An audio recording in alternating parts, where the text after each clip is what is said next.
지금 전 세계가 발칵 뒤집혔습니다. 또다시 무력 충돌이 터진 태국 캄보디아 국경. 캄보디아는 중국산 로켓 전력과 지상 거점으로 태국을 몰아붙였고 작은 실수로 민간 피해가 터지기라도 하면 즉시 전쟁으로 번질 일촉즉발의 상황이었죠. 그런데도 미국과 중국, 유럽은 어떠한 행동도 취하지 않았습니다. 누가 이기느냐보다 누가 공을 가져가느냐에만 혈안이 되어 있었고 50만 명의 죄 없는 민간인들은 안중에도 없었습니다. 그렇게 모두가 주저하고 있던 바로 그때 대한민국이 움직이기 시작했습니다. 103km 밖에서 날아온 한국형 GPS 유도폭탄이 정확히 꽂히자 캄보디아의 지휘소와 탄약고, 로켓 거점이 순서대로 박살났고 전세는 태국 쪽으로 완전히 기울었습니다. 더욱 충격적인 사실은 실제로 캄보디아를 무너뜨린 건 미사일도 폭탄도 아닌 한국의 비밀 무기였다는 겁니다. 도대체 무슨 일이 있었던 걸까요? 전 세계가 경악한 한국의 비밀 무기. 지금 시작합니다. 구독과 좋아요로 대한민국의 힘찬 미래를 함께 응원해주세요. 한국 무기는 너무 위험합니다. 일주일 전 국무부 회의실에서 누군가 그렇게 말했습니다. 아무도 반박하지 않았어요. 저도 마찬가지였죠. 그런데 지금 제 손에 들린 작전 문서는 그 말을 정면으로 비웃고 있었어요. 저는 네이선 콜먼입니다. 미 국방정보국 DIA에서 동남아 정밀 타격과 확전 관리를 담당하는 수석 평가관이에요. 52살 현장을 직접 밟은 횟수만 20년이 넘었습니다. 2025년 7월 태국과 캄보디아 국경에서 무력 충돌이 벌어진 그날 오전 10시 본부 회의실에서 첫 브리핑이 열렸습니다. DIA 국장이 직접 참석했어요.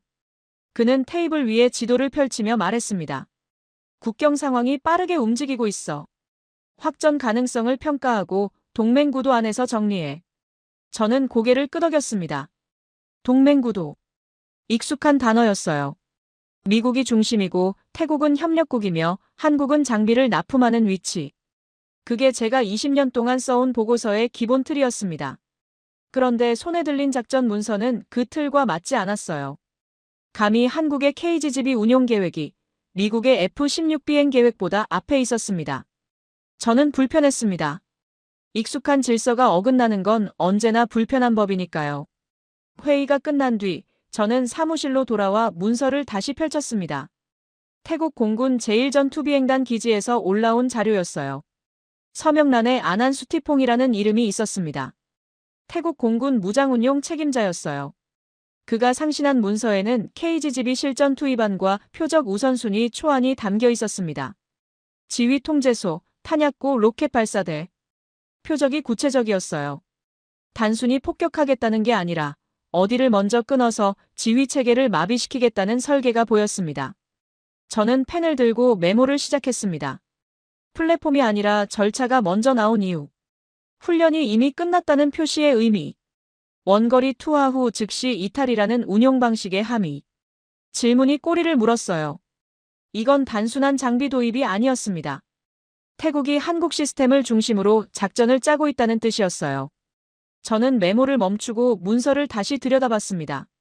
내가 뭘 놓치고 있었던 걸까? 그 질문이 처음으로 떠올랐습니다. 오후 2시 국무부에서 연락이 왔습니다. 리처드 코엔이었어요. 동남아 담당 특사였습니다. 그는 전화로 단도직입적으로 말했습니다. 콜먼, 보고서 방향 잡기 전에 한 가지 확인하고 싶어. 말씀하세요. 확전 요소는 줄여. 성과를 과장하지 마. 동맹 프레임 안에서 정리하면 돼. 저는 잠시 침묵했습니다.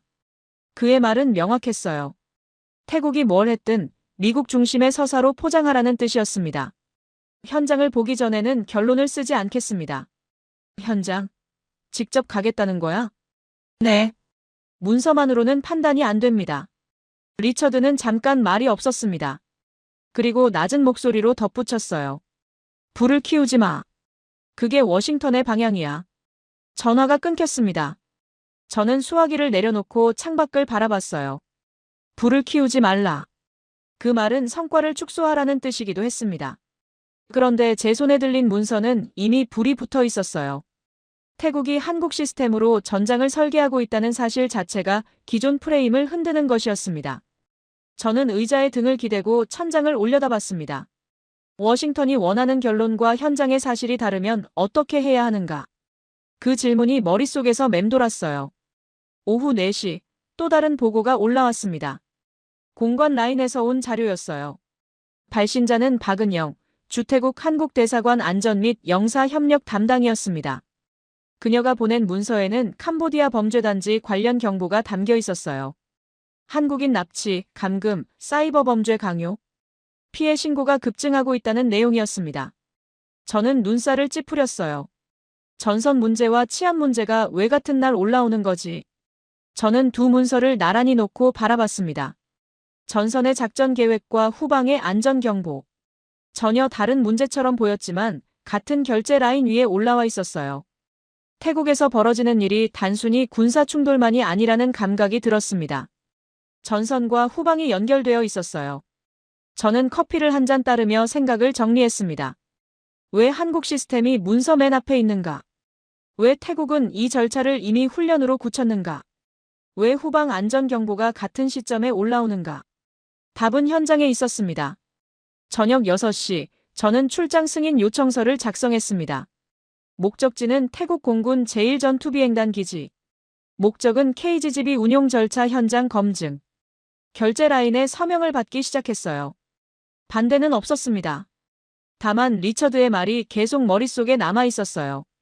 불을 키우지 마.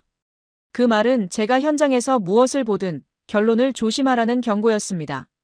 밤 9시 윤지안이라는 이름으로 메일이 도착했습니다.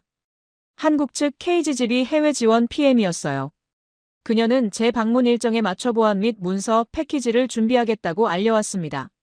메일 말미에는 이런 문장이 있었어요. 현장에서 직접 확인하시면 이해가 빠를 겁니다. 그 문장이 묘하게 걸렸습니다. 마치 문서로는 설명이 안 되는 무언가가 있다는 뜻처럼 들렸어요. 저는 그 문장을 2번 읽었습니다. 자신감인가 아니면 도발인가? 판단이 서지 않았어요. 저는 노트북을 덮고 의자에 기대 앉았습니다. 20년 동안 저는 미국 플랫폼이 전장의 중심이라고 믿어왔어요. 한국은 부품을 납품하고 태국은 그걸 장착하고 미국이 전략을 짜는 구도. 그게 제가 알던 세계였습니다. 그런데 오늘 받은 문서들은 그 구도와 맞지 않았어요. 한국 시스템이 작전 설계의 중심에 있었고 태국은 그 절차를 이미 자기 것으로 만들어 놓았습니다. 다음 날 새벽, 저는 공항으로 향했습니다. 가방 안에는 작전 문서 사본과 안전경보 요약본이 들어있었어요. 비행기가 이륙할 때 창밖으로 워싱턴의 불빛이 멀어져 갔습니다. 저는 그 불빛을 바라보며 생각했어요. 내가 보게 될 현장은 내가 알던 세계와 얼마나 다를까. 일주일 전 회의실에서 들었던 말이 떠올랐습니다. 한국 무기는 너무 위험합니다. 그 말이 맞는지 틀린지는 아직 알 수 없었지만요. 방콕행 비행기가 착륙하기도 전에 압박이 시작됐습니다. 기내 와이파이로 들어온 메일 제목은 간단했어요. 보고서 방향 조정 요청. 발신자는 리처드 코엔이었습니다. 저는 메일을 열기 전에 이미 내용을 짐작할 수 있었어요. 메일 본문에는 국무부 내부 메모가 첨부되어 있었습니다. 성과 과장 표현 자제 및 확전 요소 축소. 공식 지침이었어요. 저는 화면을 내리며 한숨을 삼켰습니다. 현장을 보기도 전에 결론이 내려지고 있었어요. 워싱턴은 태국의 성과가 커지는 걸 원하지 않았습니다. 더 정확히 말하면 한국 시스템이 그 성과의 중심에 있다는 사실이 드러나는 걸 원하지 않았어요. 방콕 공항에 내리자마자 현지 연락관이 저를 맞았습니다. 차 안에서 그가 건넨 첫 마디가 기억납니다. 콜먼 씨, 요즘 분위기가 좀 이상합니다. 어떻게요? 중국 쪽에서 움직임이 있어요. 장웨이라는 국방무관이 태국 외교부 라인을 자주 만나고 있습니다. 저는 창밖을 바라봤습니다. 장웨이. 이름은 들어본 적 있었어요. 베이징에서 파견된 인물로 동남아 군사 협력 확대를 담당한다고 알려져 있었습니다. 그가 이 시점에 태국 외교부를 만나고 있다는 건 한국 시스템의 성과가 확산되는 걸 경계한다는 뜻이었어요. 저는 메모장을 꺼내 이름을 적었습니다. 장웨이. 변수였어요. 호텔에 짐을 풀자마자 리처드에게서 전화가 왔습니다. 그는 인사 없이 본론으로 들어갔어요. 메모 받지? 맞습니다. 방향 이해했어? 이해는 했는데 동의하기는 어렵습니다. 리처드는 잠깐 침묵했습니다. 그리고 목소리를 낮췄어요. 콜먼, 이건 내 의견을 묻는 게 아니야. 확전 위험이 있어. 지금 태국이 뭘 했는지 크게 떠들면 상대편이 반응해. 그러면 상황이 더 커져. 그래서 성과를 숨기자는 겁니까? 숨기는 게 아니라 관리하는 거야. 표현을 조절하라는 거지. 저는 전화기를 꽉 쥐었습니다. 표현을 조절하라. 그 말은 사실을 왜곡하라는 뜻과 다르지 않았어요. 저는 대답했습니다. 현장을 보고 나서 판단하겠습니다. 콜먼. 네. 불을 키우지 마. 2번은 안 해. 전화가 끊겼습니다. 저는 수화기를 내려놓고 창밖을 바라봤어요. 방콕의 오후 햇살이 눈부셨지만 머릿속은 어두웠습니다. 워싱턴의 방향은 명확했어요. 한국 시스템의 성과를 줄여쓰고 동맹 프레임 안에서 정리하라. 그런데 그 방향이 현장의 사실과 맞지 않으면 어떻게 해야 하는가? 그 질문이 계속 맴돌았습니다. 오후 3시 태국 측 소식이 들어왔습니다. 조달위원회가 긴급 소집됐다는 내용이었어요. 소집을 주도한 인물은 차이유 파냐. 태국 국방부 조달 라인의 실세였습니다. 연락관이 설명을 덧붙였어요. 차이윳은 이번 작전 성과를 자기 공으로 만들려고 합니다. KGGB 추가 도입권을 자기 라인으로 가져가려는 거죠. 저는 고개를 끄덕였습니다. 성과가 나면 공을 가져가려는 자들이 나타나는 건 어느 나라나 마찬가지였어요. 차이윳은 한국 시스템의 성과를 인정하면서도 그 공을 자기 정치적 자산으로 바꾸려는 것이었습니다. 저는 메모장에 이름을 추가했어요. 차이윳 파냐. 또 다른 변수였습니다. 저녁 5시 박은영에게서 연락이 왔습니다. 주태국 한국 대사관 안전 및 영사 협력 담당이었어요. 그녀의 목소리는 급했습니다. 콜먼 평가관님, 잠깐 통화 가능하세요? 네, 말씀하세요. 범죄단지 관련 경보를 상향했습니다. 한국인 피해가 계속 늘고 있어요. 납치, 감금, 사이버 범죄 강요. 어제만 신고가 12건이었습니다. 저는 눈살을 찌푸렸습니다. 12건. 하루에 12건이면 심각한 수준이었어요. 그게 이번 작전과 관련이 있습니까? 직접적인 관련은 없어요. 하지만 같은 결제 라인에서 처리되고 있습니다. 전선 상황과 후방 안전이 같이 올라가고 있어요. 저는 잠시 생각했습니다. 전선과 후방. 두 문제가 따로 움직이는 것처럼 보였지만 결국 같은 테이블 위에 올라와 있었어요. 태국에서 한국의 존재감이 커지면 전선에서도 후방에서도 변수가 생기는 것이었습니다. 보고서에 반영하겠습니다. 감사합니다. 그리고 한 가지 더요. 네. 현장에서 한국기술진 만나시면 김도윤 책임자 꼭 만나보세요. 27년 동안 이 라인에서 버틴 분이에요. 그분이 아니었으면 지금 이 체계가 없었을 겁니다. 저는 그 이름을 메모했습니다. 김도윤. 27년. 숫자가 묘하게 무거웠어요. 밤 8시 윤지안에게서 메일이 도착했습니다. 한국 측 KGGB 해외 지원 PM이었어요. 그녀가 보낸 문서 패키지에는 보안 절차, 방문 일정, 그리고 기술 브리핑 자료가 포함되어 있었습니다. 메일 본문에는 짧은 문장이 있었어요. 내일 기지에서 뵙겠습니다. 질문 있으시면 현장에서 답드리겠습니다. 저는 그 문장을 읽으며 생각했습니다. 질문은 이미 많았어요. 왜 한국 시스템이 작전의 중심에 있는가? 왜 태국은 이 절차를 이미 훈련으로 굳혔는가? 왜 워싱턴은 이 성과를 숨기려 하는가? 답은 현장에 있었습니다. 밤 10시 마야 로렌츠에게서 자료가 도착했습니다. 워싱턴에서 활동하는 안보 연구자였어요. 그녀는 제가 요청한 민간 피해 관련 분석을 보내왔습니다. 자료 말미에 그녀의 코멘트가 있었어요. 정밀 타격이 민간 피해를 줄이면 확전 명분도 줄어듭니다. 역설적으로 정밀이 평화를 만드는 구조예요. 이걸 숨기면 오히려 위험해집니다. 저는 그 문장을 2번 읽었습니다. 정밀이 평화를 만든다. 그 논리는 리처드의 방향과 정반대였어요. 워싱턴은 성과를 숨기면 확전을 막을 수 있다고 믿었지만 마야는 성과를 드러내야 확전을 막을 수 있다고 말하고 있었습니다. 두 논리가 충돌하고 있었어요.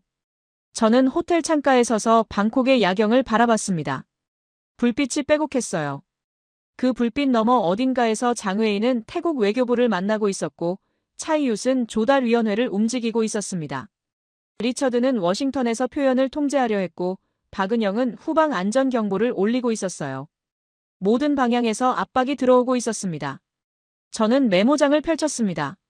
장회희, 차이윷, 리처드, 박은영, 윤지한, 김도윤. 이름들이 늘어나고 있었어요. 이 사람들이 각자의 위치에서 각자의 이유로 움직이고 있었습니다. 저는 그 움직임의 중심에 있는 것을 찾아야 했어요. 한국 시스템, KGGB. 그게 이 모든 압박의 원인이었습니다. 저는 노트북을 열고 내일 일정을 확인했습니다. 오전 9시, 태국 공군 제1전투비행단 기지 방문. 현장 검증이 시작되는 시간이었어요. 저는 화면을 닫고 침대에 누웠습니다. 리처드의 말이 머릿속에서 맴돌았어요. 불을 키우지 마. 그런데 현장에서 불이 이미 타고 있으면 어떻게 해야 하는가? 그 질문에 대한 답은 아직 없었습니다. 다음 날 새벽, 저는 기지로 향하는 차에 올랐습니다. 창밖으로 방콕의 아침이 밝아오고 있었어요. 저는 가방 안에 든 문서들을 떠올렸습니다. 작전 계획, 안전 경보, 민간 피해 분석. 모든 자료가 한 방향을 가리키고 있었어요. 현장에서 무슨 일이 벌어지고 있는지 직접 봐야 한다는 것. 저는 창밖을 바라보며 생각했습니다. 오늘 내가 보게 될 것이 내가 써야 할 보고서의 방향을 결정할 것이다. 그 생각이 무거웠습니다. 기지에 들어서자마자 이상했습니다. 무기고가 아니라 교육실이 먼저 보였어요. 저는 발걸음을 멈추고 주위를 둘러봤습니다. 경납고 옆에 있어야 할 탄약 저장소 대신 화이트보드와 프로젝터가 설치된 건물이 정면에 있었어요. 순서가 틀렸다고 생각했습니다. 아니, 제가 알던 순서와 달랐던 겁니다. 태국 공군 제1전투비행단 기지. 오전 9시에 도착했어요. 정문에서 보안 브리핑을 받는 동안 저는 계속 주위를 살폈습니다. 미국 기지였다면 가장 먼저 보이는 건 활주로와 경납고였을 거예요. 그런데 이곳은 달랐습니다. 교육시설이 기지의 중심에 있었어요. 보안 브리핑이 끝나자 안한수 티퐁이 저를 맞았습니다. 태국 공군 무장운용 책임자였어요. 그는 악수를 건네며 말했습니다. 콜먼 평가관 환영합니다. 뭘 먼저 보시겠습니까? KGGB 저장소를 보고 싶습니다. 아나는 고개를 끄덕였습니다. 그런데 그가 이끈 방향은 제가 예상한 곳이 아니었어요. 탄약고가 아니라 상황실이었습니다. 저장소는 나중에 보시죠. 먼저 이걸 이해하셔야 합니다. 저는 의아했지만 따라갔습니다. 상황실 문이 열리자 니티콘 프라차야가 일어나 인사했어요. 즉 지휘통제 담당이었습니다. 그는 벽면에 걸린 대형 화면을 가리키며 설명을 시작했습니다. 이게 우리 표적 우선순위 체계입니다. 지휘통제소, 탄약고, 로켓 발사대. 순서가 고정되어 있어요. 저는 화면을 들여다봤습니다. 표적 목록이 정리되어 있었고 각 표적에 대한 판단 기준이 문서로 묶여 있었어요. 재공격 여부를 결정하는 규칙까지 명시되어 있었습니다. 저는 물었습니다. 이 규칙은 누가 만들었습니까? 현장에서 만들었습니다. 훈련하면서 다듬었어요. 니티콘의 대답이 담담했습니다. 저는 메모를 하면서 생각했어요. 이건 무기 운용이 아니라 의사결정 체계였습니다. 표적을 정하고 우선순위를 매기고 재공격 여부를 판단하는 모든 과정이 문서로 고정되어 있었어요. 즉흥적인 판단이 들어갈 틈이 없었습니다. 상황실을 나와 교육실로 이동했습니다. 라린다 웡사가 기다리고 있었어요. T50TH 교관이었습니다. 그녀는 화이트보드 앞에 서서 교육 커리큘럼을 설명하기 시작했어요. 우리는 KGGB 운용을 별도 과목으로 가르치지 않습니다. 전체 비행 훈련에 통합되어 있어요. 무슨 뜻입니까?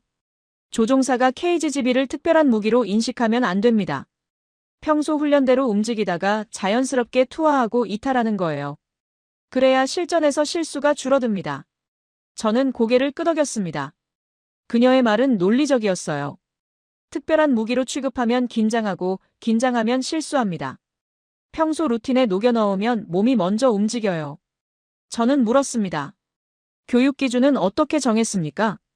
한국 측과 함께 만들었습니다. 김도윤 책임자가 초안을 잡았고 우리가 현장에 맞게 조정했어요. 김도윤.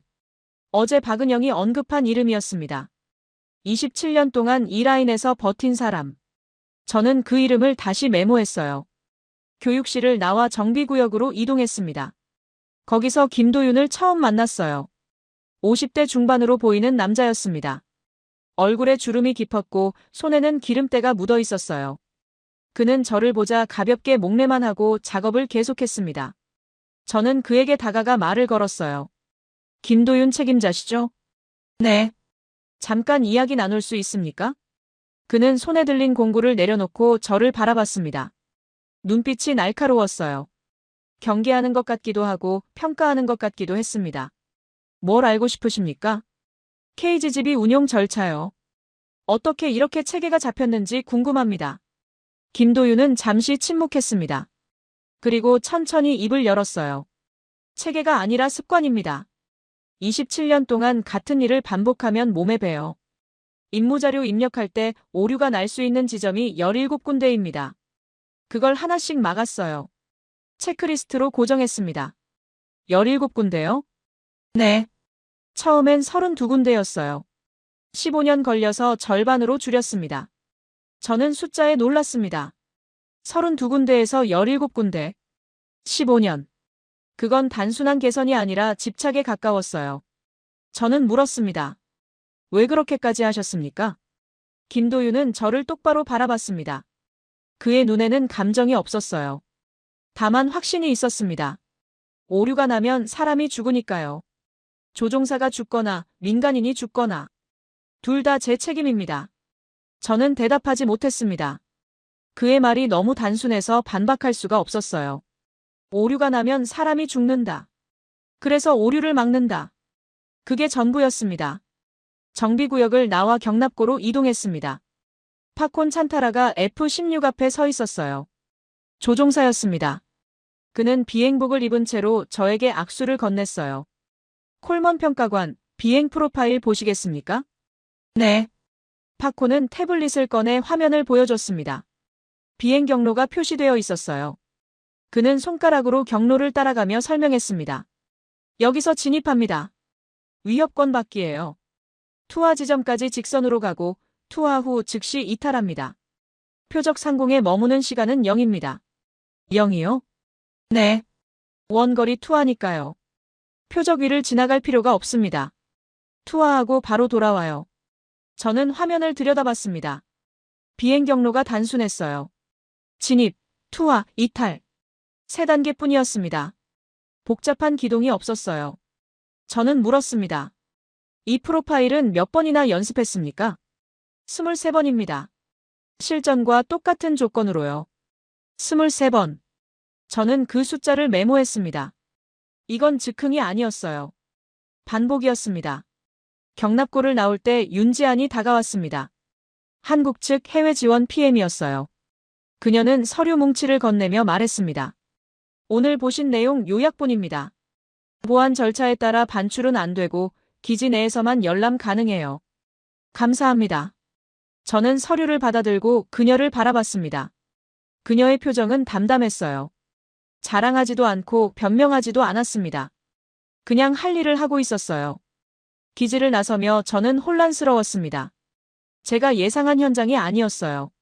무기 성능을 자랑하는 브리핑을 예상했는데 본 것은 절차와 훈련과 체크리스트였습니다.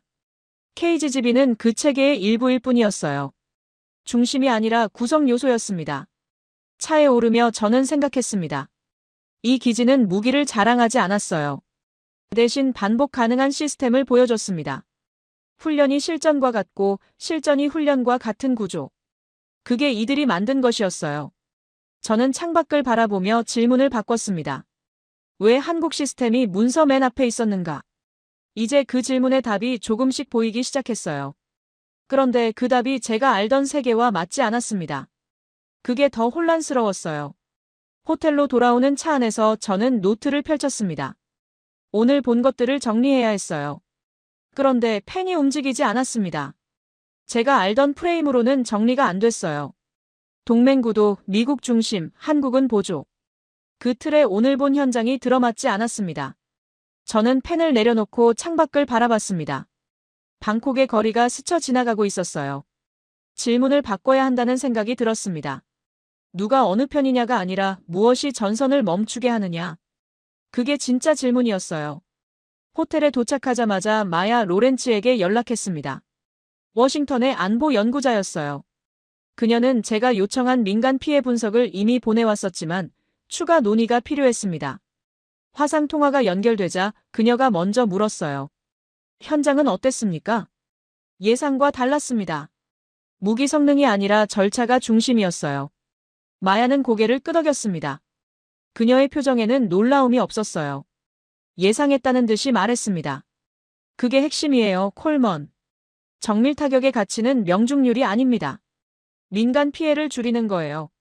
민간 피해가 줄면 확전 명분이 사라집니다. 확전 명분이요? 네. 전쟁이 커지려면 명분이 필요해요. 민간인이 죽으면 분노가 생기고 분노가 생기면 보복이 정당화됩니다. 그런데 정밀 타격이 민간 피해를 최소화하면 상대편이 확전을 밀어붙일 근거가 약해져요. 저는 그녀의 말을 곱씹었습니다. 정밀이 평화를 만든다. 어제 메일에서 본 문장이었어요. 그런데 직접 듣고 나니 논리가 더 선명해졌습니다. 저는 물었어요. 그럼 워싱턴이 성과를 숨기라는 건 잘못된 방향입니까? 마야는 잠시 침묵했습니다. 그리고 조심스럽게 대답했어요. 정치적으로는 이해합니다. 확전 위험을 줄이고 싶은 거겠죠. 그런데 논리적으로는 역효과예요. 정밀 타격 성과를 숨기면 상대편은 태국이 무차별 폭격을 했다고 주장할 수 있어요. 그게 오히려 확전 명분이 됩니다. 저는 고개를 끄덕였습니다. 그녀의 논리가 맞았어요. 리처드의 방향은 단기적으로는 안전해 보였지만 장기적으로는 위험했습니다. 성과를 숨기면 진실이 왜곡되고 왜곡된 진실은 더 큰 갈등을 만들어요. 통화를 끊고 나서 저는 안한수 티퐁에게 연락했습니다. 표적 우선순위에 대해 더 알고 싶었어요. 그는 기지에서 만나자고 했습니다. 저는 다시 차를 타고 기지로 향했어요. 상황실에서 안한이 기다리고 있었습니다. 그는 벽면 화면에 표적 목록을 띄우며 설명을 시작했어요. 우리 목표는 점령이 아닙니다. 마비예요. 마비요? 네. 적의 지휘 체계를 끊는 겁니다. 지휘 통제소를 치면 명령이 안 내려가요. 탄약고를 치면 보급이 끊깁니다. 로켓 발사대를 치면 공격 능력이 사라져요. 세 군데만 정확히 치면 전선이 멈춥니다. 저는 화면을 들여다봤습니다. 표적이 세 종류로 분류되어 있었어요. 지휘 통제소, 탄약고, 로켓 발사대. 각 표적에 우선순위가 매겨져 있었고 타격 순서가 고정되어 있었습니다. 저는 물었어요. 이 순서는 누가 정했습니까? 현장에서 정했습니다. 훈련하면서 검증했어요. 지휘 통제소를 먼저 치면 혼란이 생기고 그 혼란 틈에 탄약고를 칩니다. 로켓 발사대는 마지막이에요. 반격 능력을 없애는 거죠. 저는 메모를 하며 생각했습니다. 이건 폭격이 아니었어요. 외과 수술이었습니다. 필요한 곳만 정확히 잘라내는 방식. 저는 고개를 끄덕였어요. 상황실을 나오려는데 안한이 저를 불렀습니다. 콜먼 평가관. 네. 한 가지 말씀드릴 게 있습니다. 그의 표정이 굳어 있었어요. 저는 발걸음을 멈추고 그를 바라봤습니다. 차이웃 위원이 승인 속도를 늦추려 하고 있습니다. 추가 도입권을 자기 라인으로 가져가려는 거예요. 실전 투입 승인이 지연될 수 있습니다. 저는 눈살을 찌푸렸습니다. 차이웃하냐? 조달 라인의 실세. 그가 성과를 자기 공으로 만들려 한다는 건 알고 있었어요. 그런데 승인 자체를 지연시키려 한다는 건 예상 밖이었습니다. 왜 승인을 지연시킵니까? 협상력이에요. 승인을 늦추면 우리가 조급해집니다. 조급해지면 조건을 양보하게 되죠. 그가 원하는 건 추가 도입의 주도권입니다. 저는 고개를 끄덕였습니다. 정치.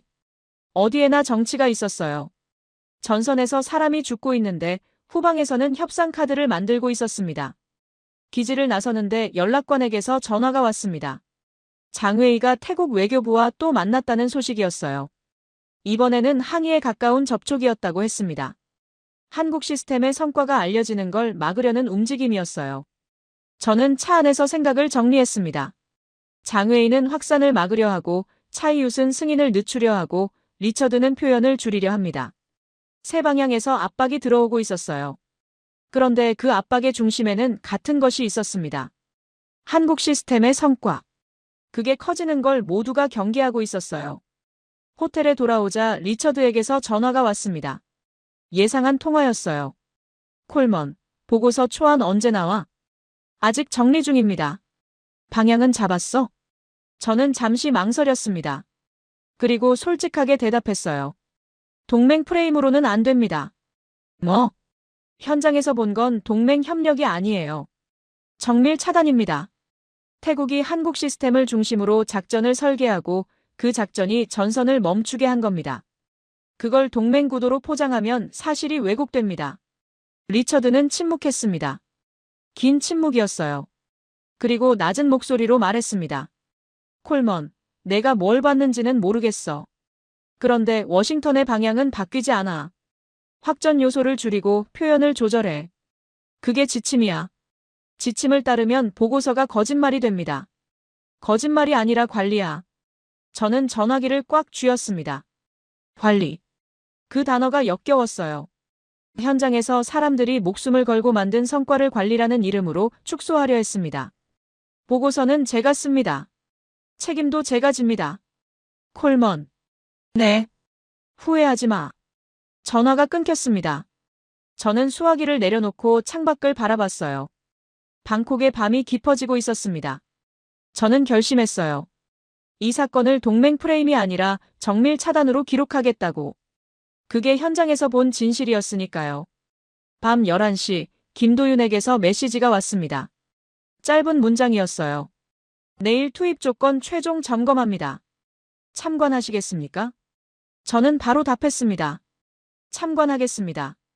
김도윤은 절차의 약점을 마지막까지 점검하고 있었어요. 27년 동안 그가 해온 일이었습니다. 저는 그의 점검을 직접 보고 싶었어요. 그게 이 시스템이 왜 작동하는지 이해하는 마지막 조각이 될 것 같았습니다. 저는 노트를 펼치고 오늘 정리한 내용을 다시 읽었습니다. 질문이 바뀌었어요. 누가 어느 편이냐에서 무엇이 전선을 멈추게 하느냐로. 그리고 답도 보이기 시작했습니다. 정밀 차단. 필요한 곳만 정확히 끊어서 지휘 체계를 마비시키는 방식. 그게 태국이 선택한 전략이었고 한국 시스템이 그 전략을 가능하게 만들었어요. 창밖으로 방콕의 불빛이 보였습니다. 저는 그 불빛을 바라보며 생각했어요. 내일이면 실전 투입 조건이 확정됩니다. 그리고 그 조건이 충족되면 문서에 적힌 절차가 현실이 될 거예요. 저는 그 현실을 어떻게 기록할지 이미 결정했습니다. 정밀 차단. 그게 제가 쓸 보고서의 프레임이었어요. 리처드가 뭐라고 하든 장웨이가 어떻게 움직이든 차이웃이 무슨 수를 쓰든 현장의 진실은 바뀌지 않았습니다. 새벽 5시 기지에서 연락이 왔습니다. 출격 승인이 최종 확정됐다는 내용이었어요. 저는 잠에서 깨자마자 옷을 입고 차에 올랐습니다.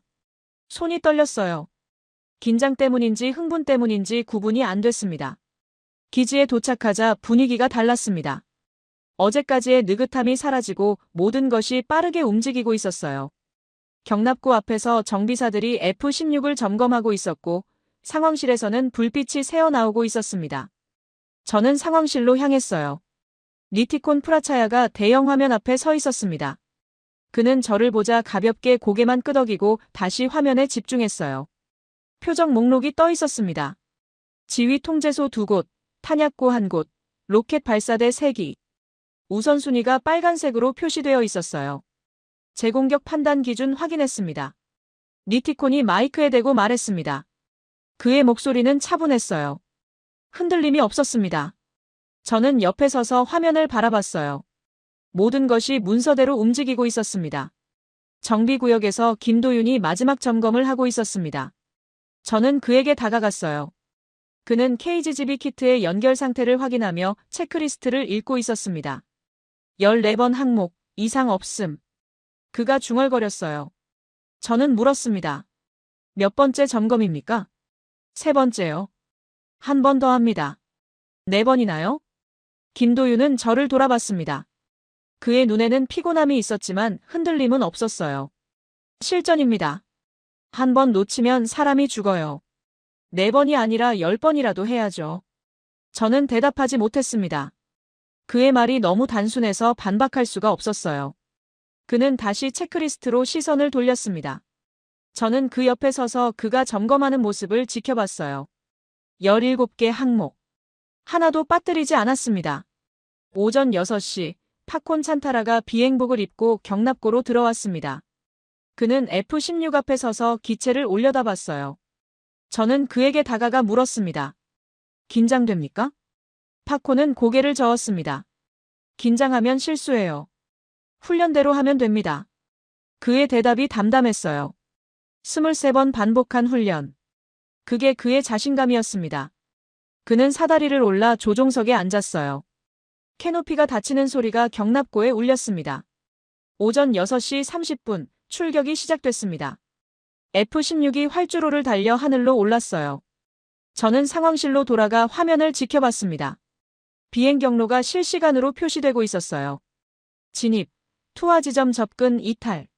3단계가 화면에 그려지고 있었습니다. 투하 지점까지 3분. 리티콘이 말했습니다. 상황실이 조용해졌어요. 모두가 화면을 바라보고 있었습니다. 저는 숨을 참았어요. 심장이 빠르게 뛰었습니다.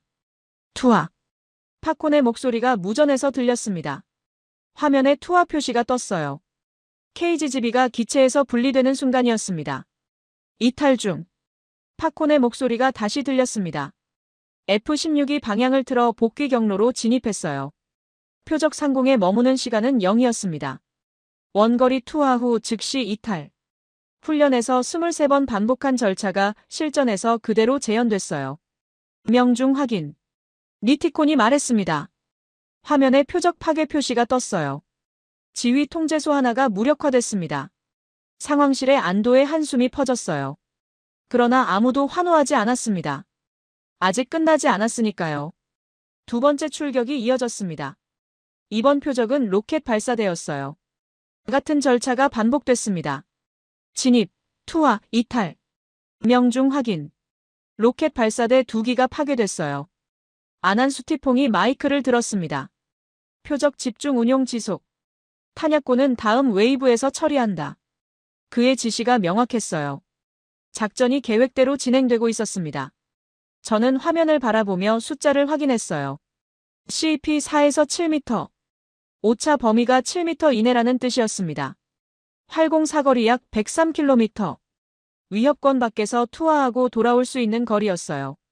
오전 9시 첫 번째 작전이 종료됐습니다. 지휘 통제소 2곳과 로켓 발사대 2기가 파괴됐어요. 민간 피해는 보고되지 않았습니다. 저는 상황실 의자에 앉아 숨을 내쉬었어요. 손에 땀이 차 있었습니다. 김도윤이 상황실로 들어왔습니다. 그는 리티콘에게 다가가 무언가를 확인했어요. 그리고 고개를 끄덕였습니다. 절차에 오차가 없었다는 뜻이었어요. 저는 그를 바라봤습니다. 27년 동안 그가 다듬어온 체크리스트가 실전에서 작동한 순간이었어요. 그의 표정에는 감정이 없었습니다. 다만 확인만 있었어요. 오전 10시 소식이 퍼지기 시작했습니다. 외신에서 태국의 정밀 타격 성과가 보도되기 시작했어요. 군사 분석가들은 KGB 실전 운용이 정밀 차단 능력을 입증했다고 평가했습니다. 저는 태블릿으로 기사들을 훑어봤어요. 한국 시스템이라는 단어가 반복적으로 등장했습니다. 그 순간 연락관에게서 전화가 왔습니다. 장웨이가 태국 외교부에 공식 항의를 전달했다는 소식이었어요. 성과가 과장되고 있다는 내용이었습니다. 저는 전화를 끊고 생각했어요. 장웨이는 확산을 막으려 했지만 실전 기록은 이미 남아 있었습니다. 숨길 수 없는 사실이었어요. 오전 11시 차이읒 파냐가 움직이기 시작했습니다. 조달위원회를 통해 성과 발표의 주도권을 가져가려 했어요. 그는 KGB 추가 도입을 자기 라인에서 처리하겠다고 공언했습니다. 아난이 저에게 귓속말로 말했어요. 저 사람은 공을 가져가려는 겁니다. 현장에서 뭘 했는지는 관심 없어요. 저는 고개를 끄덕였습니다. 정치. 성과가 나면 공을 차지하려는 자들이 나타나는 건 어디나 마찬가지였어요. 오후 1시 박은영에게서 연락이 왔습니다. 그녀의 목소리는 급했어요. 콜먼 평가관님, 잠깐 통화 가능하세요? 네, 말씀하세요. 범죄단지 경보를 다시 상향했습니다. 오늘 아침에만 신고가 15건이에요. 한국인 납치와 감금이 계속 늘고 있습니다.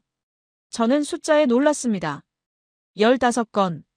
하루에 15건이면 어제보다 더 늘어난 거였어요. 작전과 관련이 있습니까?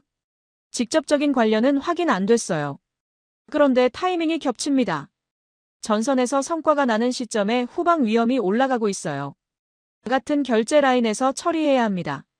저는 생각했습니다. 전선의 승리와 후방의 위험. 두 문제가 같은 테이블 위에 올라와 있었어요. 태국에서 한국의 존재감이 커지면 양쪽에서 변수가 생기는 것이었습니다. 보고서에 반영하겠습니다. 감사합니다. 그리고 한 가지 더요. 네. 이건 치안 문제가 아닙니다. 국가 리스크예요. 그렇게 써주세요. 박은영의 목소리가 단호했습니다. 저는 그녀의 말을 메모했어요. 국가 리스크. 그 표현이 정확했습니다. 오후 3시, 저는 상황실 밖 벤치에 앉아 하늘을 올려다봤습니다. 오전에 출격한 F-16이 기지로 복귀해 있었어요. 파코는 비행복을 벗고 정비사들과 이야기를 나누고 있었습니다. 그의 표정은 담담했어요. 영웅처럼 행동하지 않았습니다.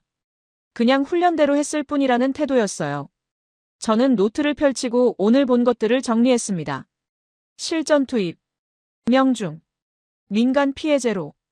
숫자가 모든 걸 말해주고 있었어요.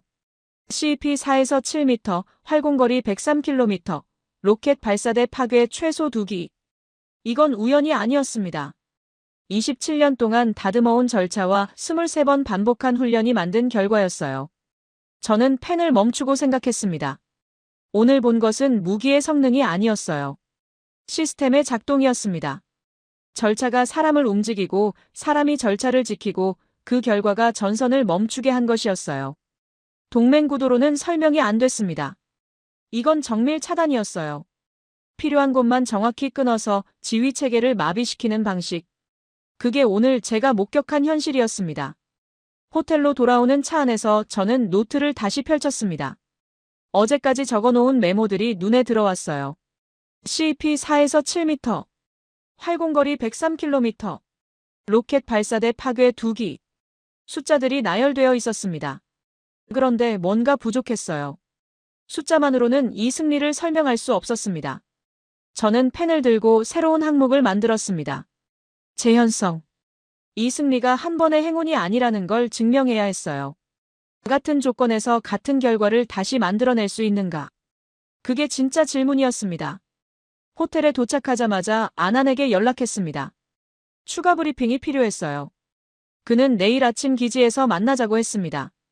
저는 밤새 메모를 정리하며 질문 목록을 만들었어요. 무기 성능이 아니라 시스템 구조를 물어야 했습니다. 다음 날 오전 9시, 기지 교육실에서 라린다 웡사를 다시 만났습니다. T50TH 교관이었어요. 그녀는 화이트보드에 커리큘럼 구조를 그리며 설명을 시작했습니다. 우리 교육의 핵심은 언어 통일입니다. 언어 통일이요? 네. 조종사마다 표현이 다르면 혼선이 생겨요. 투하 준비를 어떤 조종사는 대기라고 하고 어떤 조종사는 준비 완료라고 합니다. 실전에서 그 차이가 사고를 만들어요. 저는 고개를 끄덕였습니다. 단순한 문제처럼 들렸지만 실전에서는 치명적일 수 있었어요. 그래서 어떻게 했습니까? 용어집을 만들었습니다. 모든 상황에 대해 하나의 표현만 쓰도록 고정했어요. 훈련할 때부터 그 표현만 사용합니다. 몸의 배면 실전에서도 자동으로 나와요. 라린다는 용어집 4본을 건네줬습니다. 얇은 책자였어요. 저는 페이지를 넘기며 훑어봤습니다. 투하 준비, 투하 확인, 이탈 시작, 복귀 진입. 모든 단계에 정확히 하나의 표현만 지정되어 있었어요. 이 용어집은 누가 만들었습니까? 김도윤 책임자와 함께 만들었습니다. 한국 측 매뉴얼을 기반으로 현장에 맞게 조정했어요. 김도윤. 또 그 이름이었습니다. 저는 메모했어요. 체크리스트만이 아니었습니다. 언어까지 통일하고 있었어요. 교육실을 나와 상황실로 이동했습니다. 니티콘 프라차야가 규칙 문서를 재검증하고 있었어요. 그는 저를 보자 화면을 가리키며 말했습니다. 어제 실전 데이터로 규칙을 업데이트했습니다. 어떤 부분이요? 재공격 판단 기준이요. 첫 번째 타격 후 표적 상태를 확인하는 시간을 30초에서 45초로 늘렸습니다. 현장에서 판단 시간이 부족하다는 피드백이 있었어요. 저는 화면을 들여다봤습니다. 규칙이 문서로 고정되어 있었고 변경 이력이 기록되어 있었어요. 즉흥적인 수정이 아니라 체계적인 업데이트였습니다. 이 규칙은 다음 작전에도 적용됩니까? 네. 표준으로 배포됩니다. 모든 조종사와 상황실 요원이 같은 기준으로 움직여요. 저는 고개를 끄덕였습니다. 실전 경험이 규칙으로 바뀌고 규칙이 다시 실전에 적용되는 구조. 이게 재현성의 핵심이었어요. 정비구역으로 이동하자 김도윤이 기다리고 있었습니다. 그는 체크리스트 묶음을 들고 있었어요. 저는 물었습니다. 어제 작전 후에 수정한 부분이 있습니까? 두 군데요. 11번 항목과 15번 항목. 어떤 문제였습니까? 김도윤은 체크리스트를 펼쳐 보여줬습니다. 11번 항목은 연결부 점검, 15번 항목은 임무자료 최종 확인이었어요. 어제 점검할 때 11번 항목에서 2초가 더 걸렸습니다. 표준 시간을 초과했어요. 원인을 확인해보니 점검 순서가 비효율적이었습니다. 순서를 바꿨어요. 2초 때문에요? 김도윤은 저를 똑바로 바라봤습니다. 2초가 쌓이면 분이 됩니다. 분이 쌓이면 작전 시간이 밀려요. 작전 시간이 밀리면 위험이 커집니다. 저는 대답하지 못했습니다. 2초. 그 작은 시간을 잡아내는 집착이 이 시스템을 만든 것이었어요. 이 체크리스트는 다른 기지에도 배포됩니까? 네. 표준 문서로 공유됩니다. 다른 기지에서도 같은 기준으로 점검해요. 저는 메모했습니다. 개인의 노하우가 아니라 조직의 표준이 되는 구조. 김도윤이 떠나도 체크리스트는 남는 것이었어요. 윤지안이 문서 패키지를 들고 다가왔습니다. 한국 측 해외 지원 PM이었어요. 그녀는 서류를 건네며 말했습니다. 어제 작전 기록과 오늘 업데이트된 절차를 정리했습니다. 보안 등급별로 분류해뒀어요. 저는 서류를 받아들고 훑어봤습니다. 작전 기록, 장비 점검 이력, 규칙 변경 사항, 교육 업데이트. 모든 것이 문서로 남아 있었어요. 이 문서 체계는 언제부터 운영됐습니까? 2022년 인도 때부터요. 처음에 20기가 들어왔을 때 시스템을 잡았습니다. F16 먼저, T50TH는 나중에 통합했어요. 20기. 2022년. 저는 숫자를 메모했습니다. 3년 전부터 이 체계가 준비되고 있었던 것이었어요. 점심시간에 안한을 만났습니다. 그는 식당 한쪽 테이블에서 저를 기다리고 있었어요. 저는 그에게 물었습니다. 어제 차이웃 위원이 움직이고 있다고 하셨죠? 지금 상황은 어떻습니까? 안한의 표정이 굳어졌습니다. 추가 도입 주도권을 요구하고 있습니다. 자기 라인에서 계약을 처리하겠다고요. 실전 성과를 자기 공으로 만들려는 겁니다. 막을 수 있습니까? 표준 절차 문서가 있습니다. 현장에서 누가 뭘 했는지 다 기록되어 있어요. 그 기록을 정치로 덮기는 어렵습니다. 저는 고개를 끄덕였습니다. 문서가 방패가 되는 구조였어요. 기록이 남아있으면 공을 가로채기 어렵습니다. 리처드 특사 쪽에서도 압박이 있습니다. 안한이 말을 이었어요. 공개 수위를 조정하라고 합니다. 성과를 너무 크게 발표하지 말라는 거죠. 어떻게 대응하고 있습니까? 기록은 기록대로 남깁니다. 발표 수위는 협의할 수 있지만 기록 자체를 바꾸지는 않아요. 저는 그의 대답에서 원칙을 느꼈습니다. 정치적 압박과 현장의 진실 사이에서 그는 기록을 지키는 쪽을 선택하고 있었어요. 오후 3시, 박은영에게서 연락이 왔습니다. 콜먼 평가관님, 범죄단지 관련 추가 보고 드립니다. 네, 말씀하세요. 한국인 피해 신고가 계속 늘고 있어요. 공관과 합동 대응 브리핑을 진행했습니다. 이건 치안 문제가 아니라 국가 리스크로 분류해야 합니다. 저는 그녀의 말을 메모했습니다. 전선의 승리와 후방의 위험이 같은 결제선에 올라가 있었어요. 성과 보고서에 안전 경보가 함께 붙어야 했습니다. 보고서에 별도 섹션으로 포함하겠습니다. 감사합니다. 그리고 한 가지 더요. 네. 후방이 무너지면 전선도 흔들립니다. 그걸 기억해 주세요. 박은영의 말이 무거웠습니다. 저는 전화를 끊고 생각했어요. 이 보고서는 단순한 작전 평가가 아니었습니다. 전선과 후방을 연결하는 문서가 되어야 했어요. 저녁에 호텔로 돌아와 노트를 정리했습니다. 오늘 본 것들을 하나씩 적어 내려갔어요.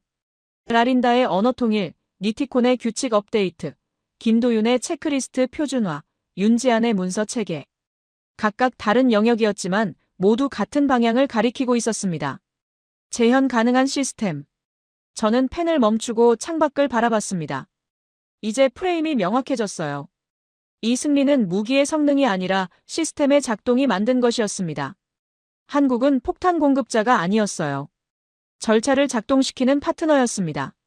교육 기준을 만들고 체크리스트를 고정하고 문서 체계를 유지하는 것. 그게 한국이 한 일이었어요. 저는 보고서 초안의 제목을 바꿨습니다. 동맹 협력 평가에서 정밀 차단 체계 분석으로. 이게 현장에서 본 진실이었습니다. 리처드가 뭐라고 하든 이 프레임은 바꾸지 않을 생각이었어요. 태국 공군 내부 브리핑이 시작됐습니다. 기지 회의실에 40여 명이 모여 있었어요. 조종사, 정비사, 상황실 요원, 교관, 그리고 조달 라인 관계자들까지. 저는 맨 뒷줄에 앉아 분위기를 살폈습니다. 긴장감이 느껴졌어요. 이 브리핑이 단순한 성과 발표가 아니라는 걸 모두가 알고 있었습니다. 아난 수티퐁이 단상에 올랐습니다. 그는 마이크를 잡고 첫 문장을 말했어요. KGGB 실전 운용 성과를 확인합니다. 오늘 이 자리에서 공유하는 내용은 내부 문서로 기록됩니다. 회의실이 조용해졌습니다. 아나는 화면에 작전 결과를 띄웠어요. 표적 파괴 현황, 명중률, 민간 피해 여부. 숫자들이 나열되어 있었습니다. 그런데 그가 강조한 건 숫자가 아니었어요. 중요한 건 이겁니다. 같은 방식으로 다시 할 수 있느냐? 아난이 화면을 바꿨습니다. 표준 절차 문서가 떴어요. 임무자료 입력부터 투하, 이탈, 복귀까지 모든 단계가 문서로 고정되어 있었습니다. 이 절차는 어제 실전에서 검증됐습니다. 오늘부터 공식 표준으로 채택합니다. 회의실에 술렁임이 퍼졌어요. 표준 채택. 그건 이 절차가 더 이상 시험 단계가 아니라 공식 운용 기준이 된다는 뜻이었습니다. 저는 김도윤을 찾아 시선을 돌렸어요. 그는 회의실 한쪽 구석에 서 있었습니다. 표정에 변화가 없었어요. 다만 고개를 한번 끄덕였습니다. 27년 동안 그가 다듬어온 체크리스트가 공식 문서가 되는 순간이었어요. 브리핑이 계속됐습니다. 라린다가 교육기준 업데이트를 발표했어요. 리티콘이 상황실 규칙 변경 사항을 설명했습니다. 윤지안이 문서체계 현황을 보고했어요. 모든 것이 기록으로 남고 있었습니다. 그때 회의실 문이 열렸습니다. 차이윕 파냐가 들어왔어요. 그는 단상 옆 좌석에 앉으며 아난을 바라봤습니다. 저는 긴장했어요. 차이윕이 이 자리에 온 건 성과를 가로채려는 시도일 수 있었습니다. 아난의 발표가 끝나자 차이윕이 손을 들었습니다. 추가 도입건에 대해 말씀드리겠습니다. 회의실이 다시 조용해졌어요. 차이윕은 자리에서 일어나 말했습니다. 이번 성과는 조달위원회의 결정이 있었기에 가능했습니다. 추가 도입도 조달위원회 주관으로 진행하는 것이 적절합니다. 저는 눈살을 찌푸렸습니다.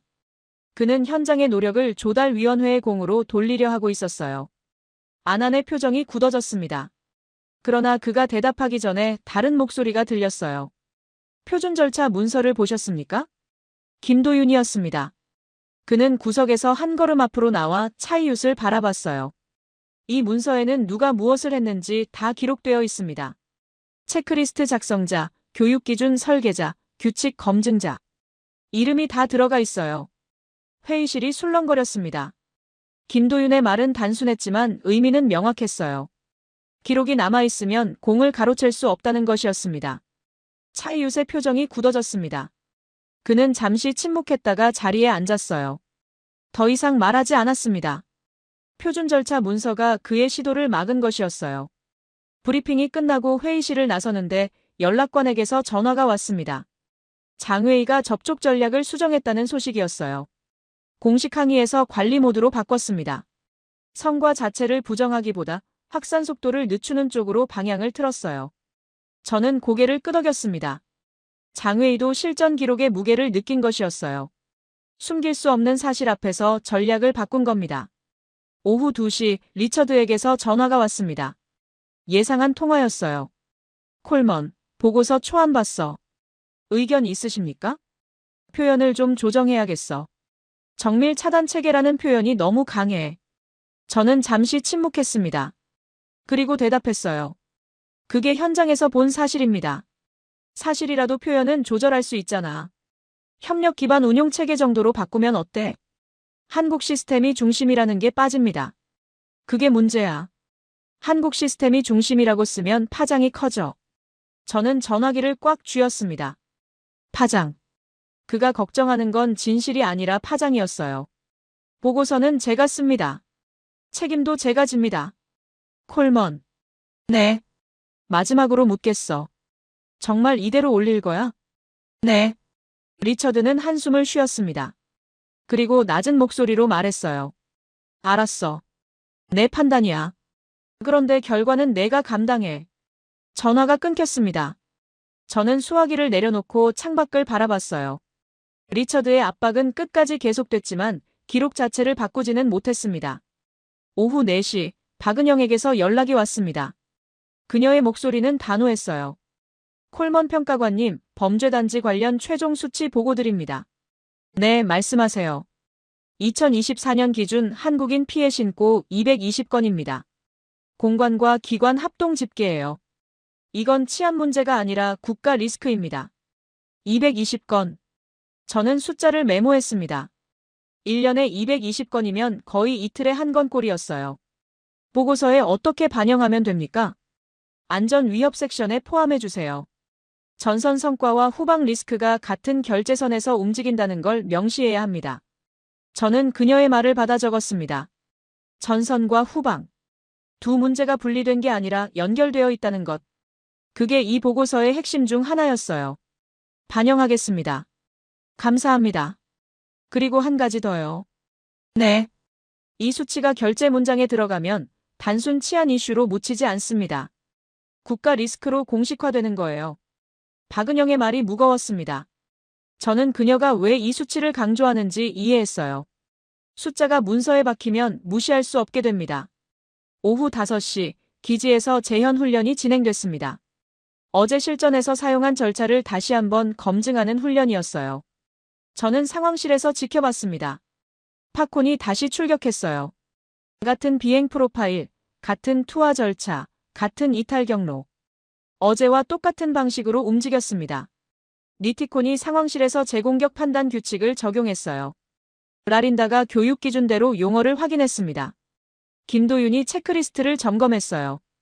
훈련이 끝나자 아난이 마이크를 들었습니다. 재현 훈련 완료. 어제와 동일한 결과 확인. 상황실에 안도의 한숨이 퍼졌어요.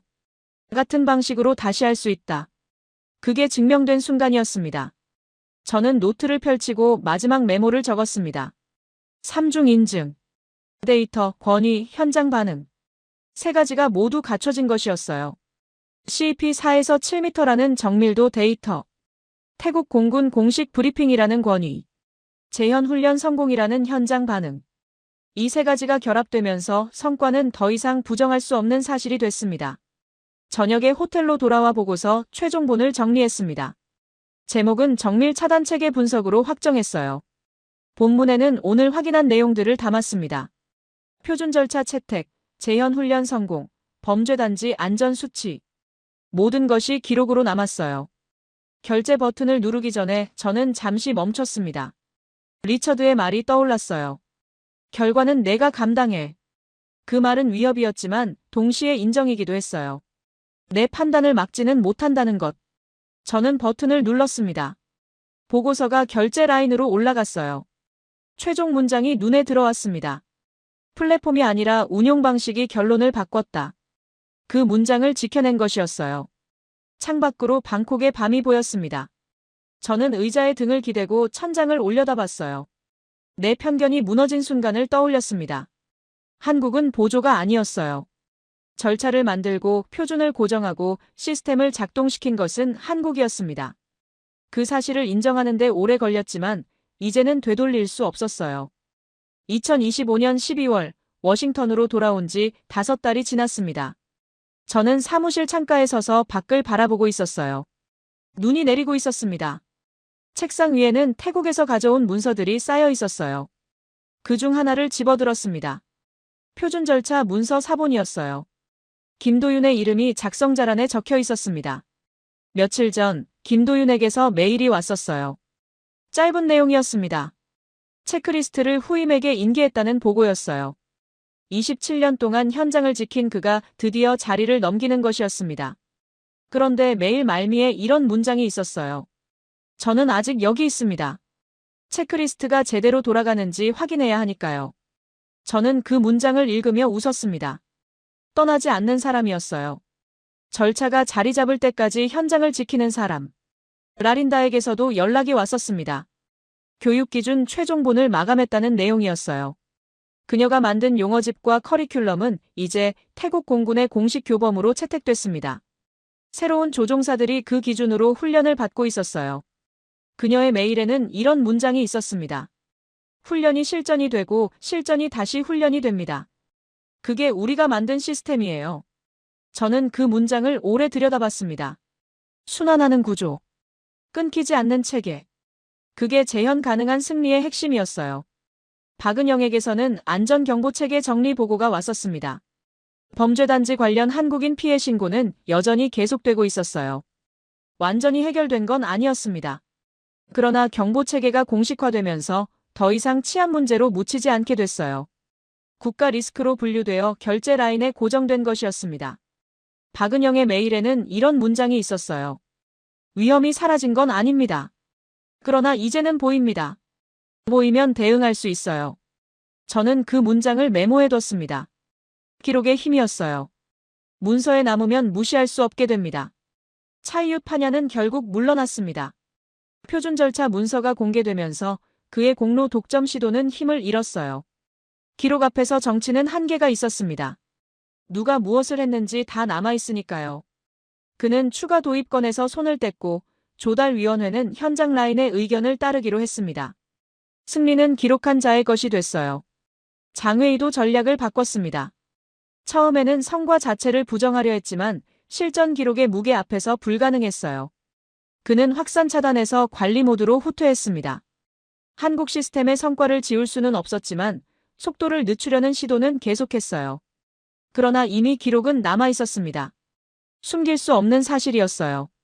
리처드 코에는 끝까지 표현 조절을 요구했지만 보고서 본문을 바꾸지는 못했습니다. 제가 올린 최종본은 그대로 결제됐어요. 플랫폼이 아니라 운용 방식이 결론을 바꿨다. 그 문장이 공식 기록에 남은 것이었습니다. 리처드는 며칠 전 저에게 짧은 메일을 보냈어요. 내 판단이 맞았어. 인정한다. 그게 전부였습니다. 사과는 없었지만 인정은 있었어요. 그걸로 충분했습니다. 저는 창가에서 돌아서서 책상에 앉았습니다. 서랍을 열고 7월에 처음 받았던 작전 문서를 꺼냈어요. F-16 운용 계획이 아니라 KGGB 통합 절차가 맨 앞에 있던 그 문서. 그때 저는 순서가 틀렸다고 생각했습니다. 한국은 뒤에 붙이면 되는 보조라고 믿었어요. 그 믿음이 얼마나 오만했는지 이제는 알고 있었습니다. 태국의 승리는 동맹 구호가 아니었어요. 정밀 차단을 가능하게 만든 절차와 표준이었습니다. 그 절차는 기지에서만 작동한 게 아니었어요. 후방 안전 경보와 같은 결제선에서 현실을 바꾸는 기준이 됐습니다.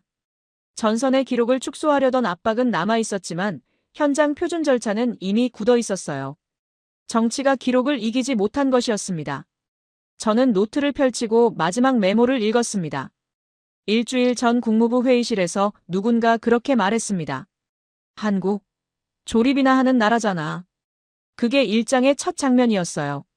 저는 그 말에 반박하지 않았습니다. 아무도 하지 않았어요. 그런데 지금 저는 그 말이 얼마나 틀렸는지 증명하는 보고서를 썼습니다. 한국은 조립하는 나라가 아니었어요. 설계하는 나라였습니다. 절차를 만들고 표준을 고정하고 시스템을 작동시키는 나라. 그게 제가 현장에서 본 한국이었어요. 김도윤이 27년 동안 체크리스트를 다듬은 것처럼 한국은 조용히 자기 일을 해왔습니다. 크게 떠들지 않았어요. 그냥 작동하게 만들었습니다. 저는 창밖을 다시 바라봤습니다. 눈이 계속 내리고 있었어요. 워싱턴의 겨울은 춥지만 머릿속은 맑았습니다. 제가 이 사건을 승전보로 남기지 않은 이유가 떠올랐어요. 승리는 한 번의 성과가 아니었습니다. 반복 가능한 시스템이었어요. 같은 조건에서 같은 결과를 다시 만들어낼 수 있는가? 그게 진짜 승리의 기준이었습니다. 전장을 멈추게 한 것은 무기가 아니었어요. 사람을 살리는 절차였습니다. 민간 피해를 줄이고 확전 명분을 없애고 지휘 체계를 마비시키는 방식. 그게 정밀 차단이었어요. 한국 시스템이 그 차단을 가능하게 만들었습니다. 저는 노트를 덮고 의자에 등을 기댔습니다. 20년 동안 저는 미국 플랫폼이 전장의 중심이라고 믿어왔어요. 그 믿음이 무너지는데 5달이 걸렸습니다. 짧은 시간은 아니었어요. 그러나 이제는 돌아갈 수 없었습니다. 현장에서 본 진실은 바뀌지 않았으니까요. 책상 위 문서 더미 사이에서 작은 메모지가 눈에 들어왔습니다. 윤지안이 마지막 날 건네준 것이었어요. 현장에서 직접 확인하시면 이해가 빠를 겁니다. 그때는 도발처럼 들렸던 문장이 이제는 다르게 읽혔습니다. 자신감이었어요. 보여줄 게 있는 사람의 자신감. 저는 메모지를 서랍에 넣고 일어섰습니다. 창밖에 눈이 멈추고 있었어요. 저는 한국을 더 이상 보조로 적지 않게 됐습니다. 그게 이 사건이 제게 남긴 것이었어요. 한국을 응원하신다면, 한국 최고, 한국은 아직 멀었다면, 한국 분발, 여러분들의 소중한 의견을 댓글로 적어주시면 감사드리겠습니다. 영상이 재밌으셨다면 구독과 좋아요 한 번씩 부탁드리겠습니다. 지금까지 감동유나였습니다.